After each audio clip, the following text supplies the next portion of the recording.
امام علی علیہ السلام کی خدمت میں ایک مفلس انسان آ کر عرض کرنے لگا، یا علی، غربت، مفلسی، بے روزگاری اور قرض نے مجھے مجبور کر کے رکھا ہے۔ میں نے اتنا قرض لیا ہے کہ اب میرا گھر سے باہر نکلنا ہی محال ہو گیا۔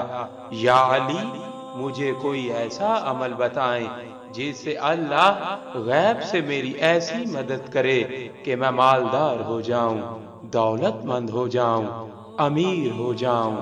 بس جیسے ہی یہ پوچھا گیا تو امام علی علیہ السلام نے فرمایا، اے شخص، یاد رکھنا، جب حج کا مہینہ آتا ہے تو ذی الحج کی 7، 8، 9 اور 10 تاریخ کو اللہ نے ایک پل ایسا رکھا جب غیب سے امداد زمین کو پہنچتی ہے۔ تو وہ پوچھنے لگا، یا علی، وہ کیسے ملے گی؟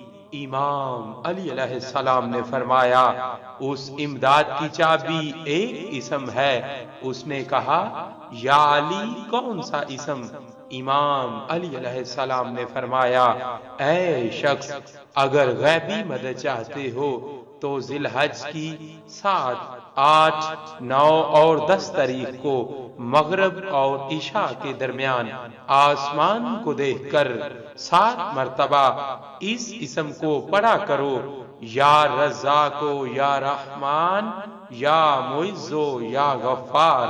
یاد رکھنا، جو بھی انسان مغرب کے وقت ذی الحج کی 7، 8، 9 اور 10 تاریخ کو اس اسم کو پڑھے گا تو اللہ غیب سے اس کو ایسی دولت عطا کرے گا جس سے اس کی مفلسی ختم ہو جائے گی اور اس کی ساری دعائیں قبول ہونے لگیں گی۔